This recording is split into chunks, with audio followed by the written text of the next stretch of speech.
All right, we've got a 2008 Mercedes R320, and I needed to remove this cowl to get at the turbo. I got to do the oil cooler seals. Wish me luck. But this has to come off to get at the turbo. Well, I don't know if it has to come off, but you can't see anything with it in place. So first the wiper arms have to come off, but I will kind of cut to the chase and show you what you're working against with the cowl, and then I'll go back and explain the wiper arms.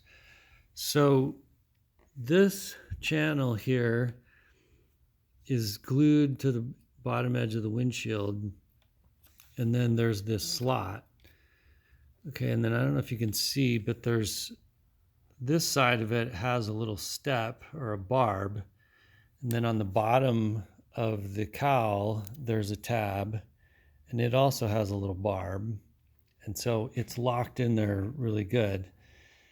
So the bottom line is the cowl has to be pulled straight up, not forward, or you'll break that tab off. And that's not good, because right now the only cowl on eBay is $150 and they want $50 shipping.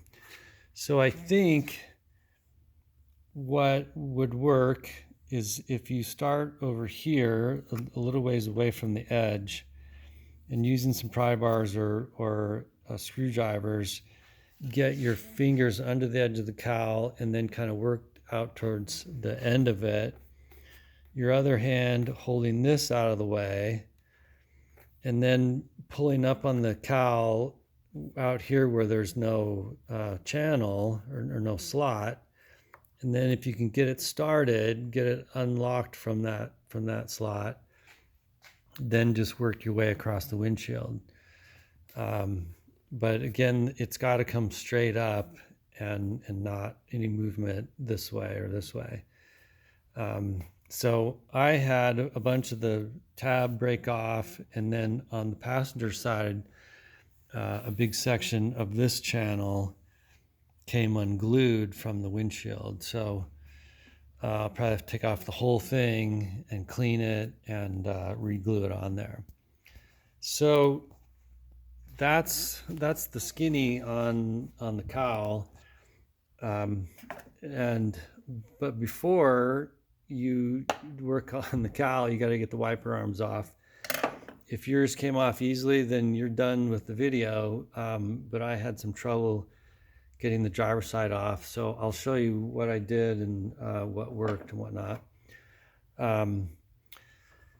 So basically what I did was just use a screwdriver under the wiper arm and some upward pressure, and then I tap the end of the post with a hammer.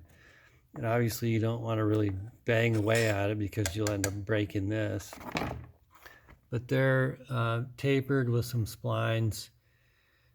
Let them soak with a penetrant, for a little while, and that should help.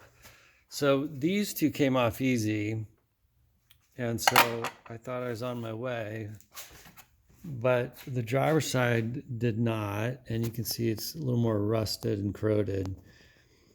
Part of the problem is the space to work, and I had a hard time getting anything under it to apply any pressure, and then obviously not a good access for the hammer, and that's why I got the rag here. And I tried with the hood and all kinds of tilted all kinds of ways, and just nothing was good. So that method didn't work. So I tried this cheap puller from the auto parts store. It ended up just bending right here on both sides. They also had a it was basically like a two-prong puller, two-jaw puller, but with no joint here, and it was labeled as I think on the website it said battery lifter, and it's a battery cable puller basically. I think that would have worked, but I thought I would try the 2-jaw instead. So the key though is because there's no hole or indent on the end of the post, and because the puller is pointed, then I made this block. It's got a chamfer on one side big enough to go over the post, and then with the through hole, the end of the puller goes in that hole, and so now it's sort of locked on. But it's still tricky to get it good and lined up with the post. And what I had to do was move the hood just slightly closed from the full locked up upright position. But the other thing was, with the wipers in the parked position, you can't get the puller has to go on like this, and that's not going to work. So I had to rotate the wipers up, like this.